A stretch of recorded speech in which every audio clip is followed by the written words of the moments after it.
I want to tell you a story, a true one, about the day I was arrested, in handcuffs, sitting in the defendant's chair, in my own damn courtroom. It was the moment I realized that even a Chief Justice, even a person who dedicated their life to holding the system accountable, could be reduced to just another statistic. My name is Lena Thorne. I've been a federal judge for 23 years, and I currently preside over the Metropolitan Hall of Justice, the very building this story takes place in. Now, most days, I drive in, swipe my ID, and walk right past the main security checkpoint. But this particular Tuesday, my badge was misfiring and I was running late. I was dressed in civilian clothes, a nice tailored black suit, carrying my old leather briefcase stuffed with complex jurisdictional briefs, the kind you only deal with as Chief Justice. It was just before 9, the rush hour scramble, and I was focused, honestly, on the Peterson land rights case starting in 15 minutes. That's when I ran into Officer Dax Randall. He was a big guy, maybe 6'4", standing at the top of the main staircase. He looked me up and down, and I mean looked at me, with this slow, sneering contempt that was just chilling. I tried to walk past, giving him a quick, professional, "Morning, officer," but he shifted his weight, blocking my path. "Hold it right there," he drawled, his voice thick with authority. "Another one of you people trying to sneak in the back door?" I swear, the air just went cold. I stopped dead. I've dealt with arrogance before, but this was different. This was pure, unfiltered prejudice. I told him calmly, "Officer, I'm the Chief Justice, Lena Thorne. My pass is malfunctioning. I just need to get to my chambers." He laughed, a short, ugly sound, and took a step closer. "Chief Justice, huh? You know how many gutter rats try that line every week? You think I was born yesterday?" That's when it happened. His right hand came up, fast and hard, and it slapped me across the face so forcefully my head snapped back and my briefcase went flying.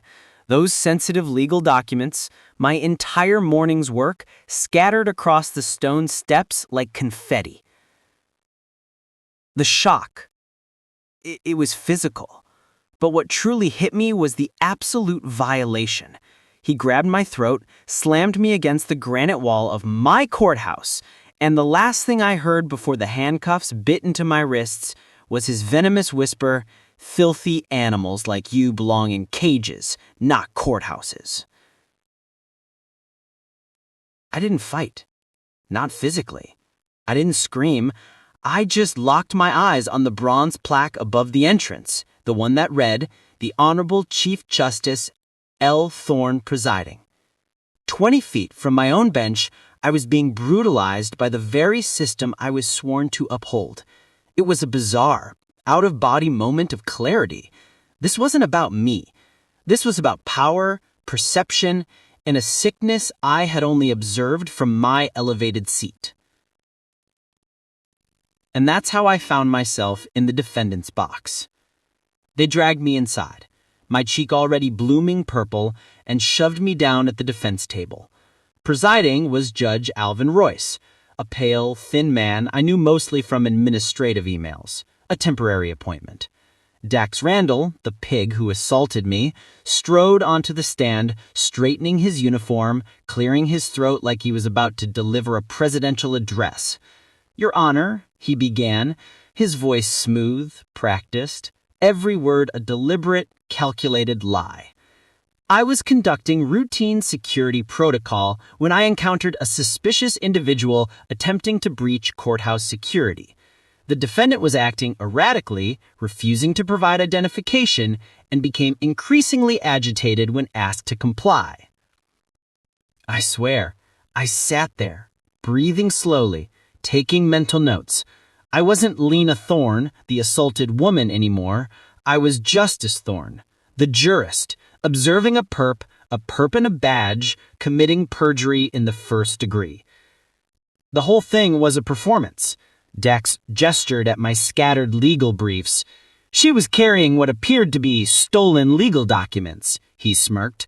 When I approached to investigate, she became verbally aggressive, using profanity and making threats. The prosecutor, a middle-aged woman named Sandra, nodded along sympathetically. The system always believes the badge over the bruise, especially when the person wearing the bruise looks like me. The kicker came when he addressed my earlier claim. She kept screaming about being someone important, Dax continued, his voice dripping with disdain. These people always claim to be lawyers, judges, senators, anything to avoid accountability. I've seen this playbook before, Your Honor. I almost laughed. I really did. The irony was so thick, it was suffocating. He was setting the trap for himself, laying the groundwork for his own destruction with every smooth, practiced lie. He even pulled out his phone. Not his body cam, his phone, to show a conveniently edited clip that started mid-confrontation. He said, "Unfortunately, my body cam malfunctioned this morning." The lie rolled off his tongue like honey. But I knew the truth. I knew the security camera system. I had signed off on the budget for the county's automatic cloud backup system. He had forgotten about the infrastructure built around him. When Judge Royce finally turned to me, it was clearly a formality before sentencing. The defendant may now address these allegations. I rose slowly, the metal of the handcuffs cold against my skin. The dignity I carried had nothing to do with my clothes or my titles. It came from a lifetime of knowing the law better than anyone in that room. "I thank you, Your Honor," I said, my voice clear and measured, projecting the kind of authority that silenced even the stenographer. "I appreciate the opportunity to address these allegations." I didn't launch into an emotional outburst. I launched into legal warfare. First, I clarified the trespassing claim by citing the Supreme Court's HGV versus Committee for Industrial Organization ruling, which establishes public sidewalks as traditional public forums. Royce's eyes narrowed. Sandra, the prosecutor, frowned. This wasn't the rambling defense of a criminal. I then addressed the suspicious documents. I confirmed they were indeed authentic legal materials, pending case files, judicial memoranda, administrative correspondence, all of which I had legitimate access to in my professional capacity. "And what exactly is your profession, Miss?" Judge Royce interrupted, a genuine note of confusion in his voice. I paused, giving him a slight, cold smile. "Williams Thorne, Your Honor. And I think we'll get to my professional background shortly." I moved on to the body cam. Dax Randall claims his body cam malfunctioned. "Your Honor, I'm sure you're aware of Federal Rule of Evidence 106. I cited it perfectly, and then delivered the blow. "I have reason to believe that comprehensive video and audio evidence of this morning's incident exists and will be made available to this court." I ended by demanding a formal preservation order for all surveillance data from 8:45 to 9:05 a.m., covering every camera, every angle, and every mobile phone recording. Sandra objected, saying a pro se defendant couldn't make evidentiary demands. That's when I turned to face her directly, my voice laced with steel. "Your Honor, Brady v. Maryland establishes the prosecution's obligation to preserve potentially exculpatory evidence. Furthermore, pro se defendants have the constitutional right to present evidence under the Sixth Amendment." The courtroom was silent, a heavy, dead silence. They all knew this wasn't an activist, a scammer, or a trespasser. This was a professional. Finally, I reached into my suit jacket pocket, moving slowly so as not to spook anyone, and pulled out my official credentials. Officer Randall testified that I claimed to be someone important, which is inaccurate. I attempted to show him my official identification, which he refused to examine before initiating his assault. I held up my leather credential wallet. Even from across the room, the gold seal was unmistakable. "Your Honor," I said quietly, I believe there's been a significant misunderstanding about who exactly Officer Randall assaulted this morning. I gestured to the bailiff, Marcus, a large, solemn man who had worked here for 12 years. Marcus stared at me, then at the wallet, then back at my bruised cheek. His face drained of color. He finally nodded, a grim understanding washing over him. Court will recess for 15 minutes, Judge Royce rasped, practically jumping out of the seat that wasn't his. The holding room was small, cold, and smelled like stale coffee. Marcus fumbled with the keys, his hands shaking violently as he finally released the cuffs. Josh Thorne. Jesus Christ, Judge Thorne. I am so sorry. I didn't recognize you and... It's all right, Marcus. I cut him off softly. You weren't part of this, but I need you to do something for me. Anything, Your Honor. Anything at all. Go to my chambers, quietly. Bring me my judicial robes, the heavy black ones with the gold trim. And Marcus, I looked him straight in the eye. Bring my gavel, too, the ceremonial one, from my swearing in. While he was gone, I pulled out my phone, which had just been returned.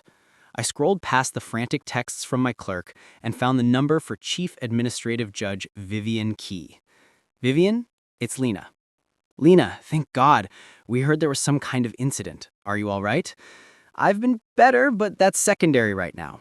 I need you to do two things, and I need you to do them without asking questions. First, secure and copy all surveillance footage from 8:45 to 9:15 a.m. All cameras, multiple off-site copies. A long pause stretched across the line. Lena, what exactly happened? Officer Randall just spent an hour lying under oath about how he heroically subdued a dangerous criminal who was trespassing on courthouse property. And Vivian, the dangerous criminal was me.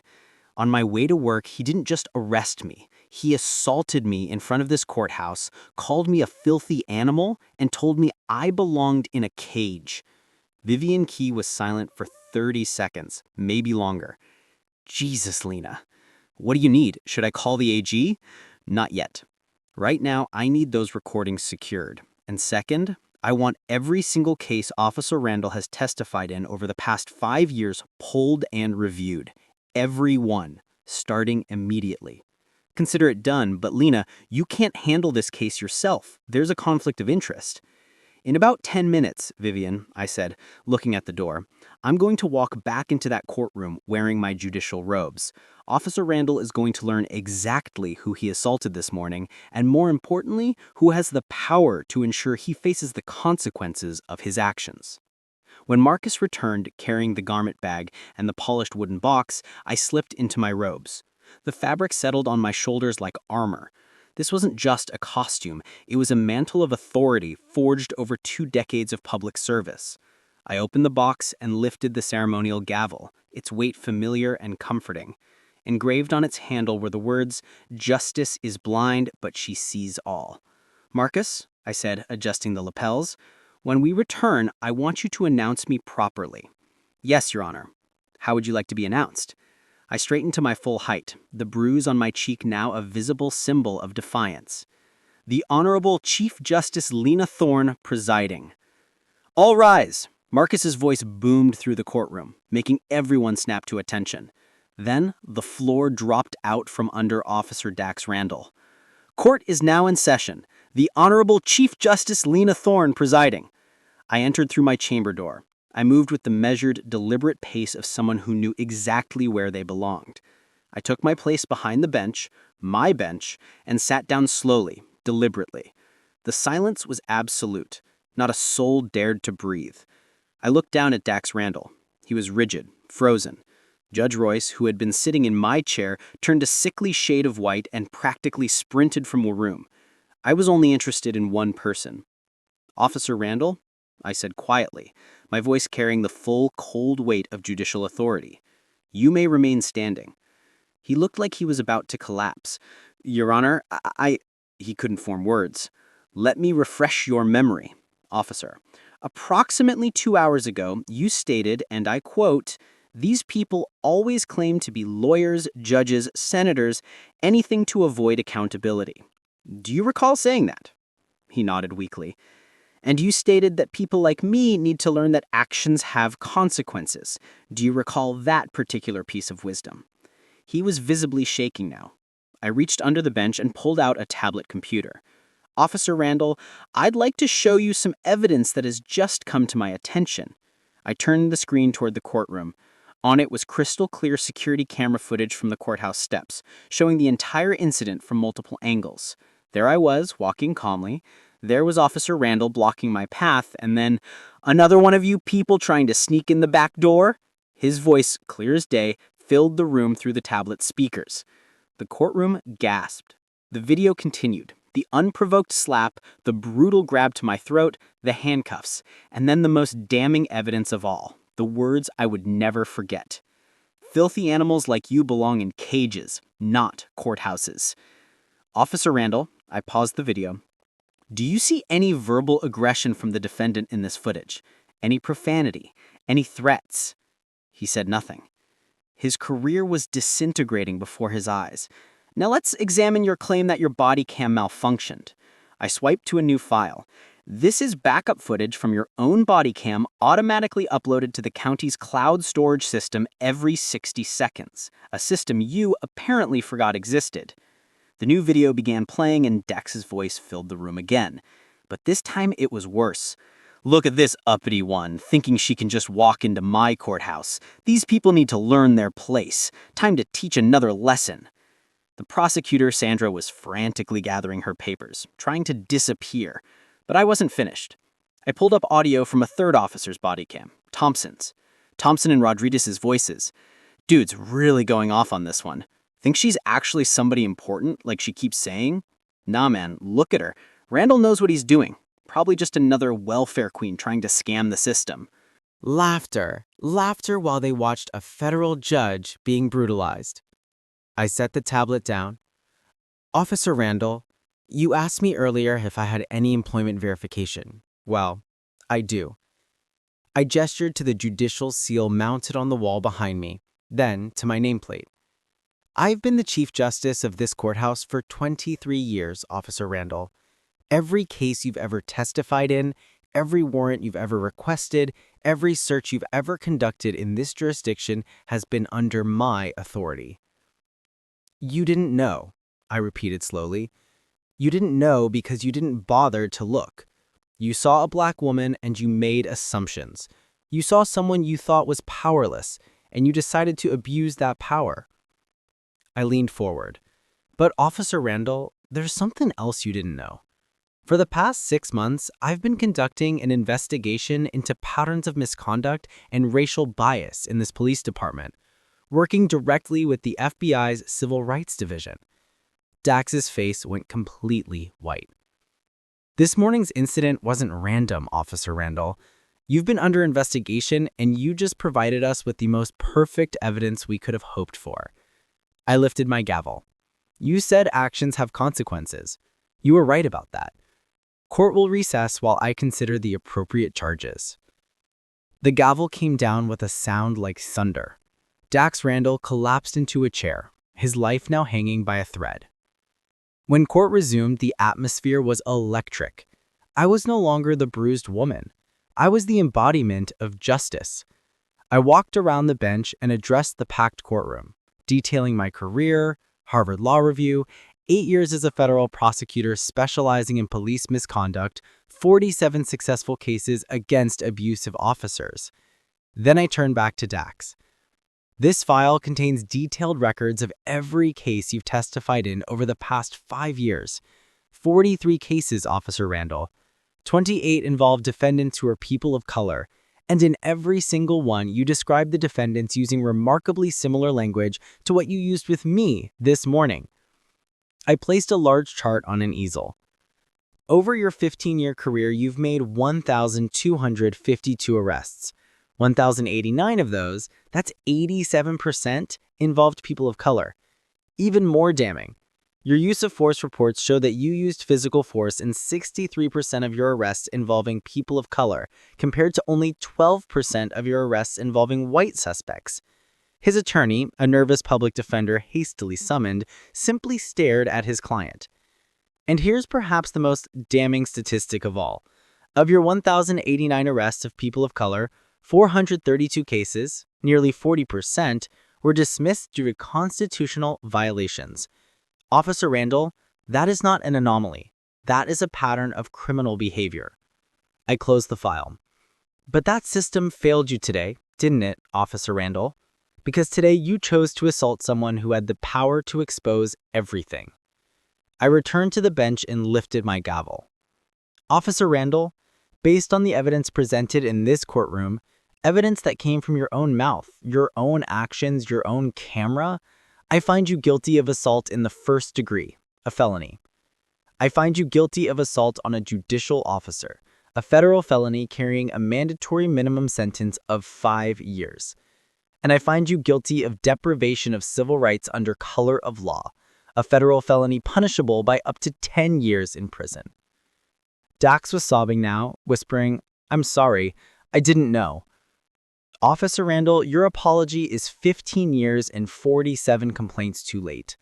Your remorse is only appearing now because you finally got caught by someone with the power to hold you accountable. I raised the gavel. Every grandmother you called a slur, every teenager you planted drugs on, every citizen you arrested for existing while black or brown, they all deserve the same justice I'm delivering today. The gavel came down with finality. Officer Randall, you are hereby sentenced to the maximum penalty allowed by law. You will serve 25 years in federal prison without the possibility of parole. The courtroom erupted. Justice had finally been served. The ripple effects of that morning are still transforming this city. Dax Randall is serving his 25 years, but his downfall was just the beginning. The federal investigation I ordered uncovered a web of corruption leading to a dozen terminations and criminal charges against supervisors. The 432 tainted cases were reopened and dozens of wrongfully convicted people were released. This county had to pay out millions, funds taken directly from the police department's budget. I became the face of judicial integrity, but my message is always the same. Justice is blind, but she sees all.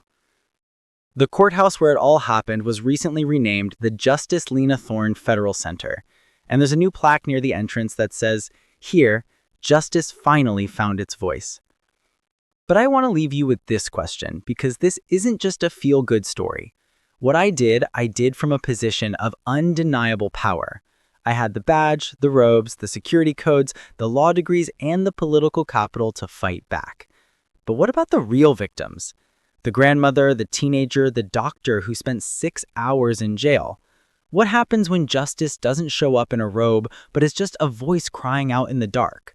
Did they get justice, or did they just get a consolation prize paid for by my own personal trauma? I want to know what you think. Does this story represent true justice being served, or is it just proof that the system only works when a person in power is the victim? Let me know in the comments below. Drop a like if you believe true accountability is possible, and subscribe because we're committed to telling the real stories that change perspectives. Thank you for watching.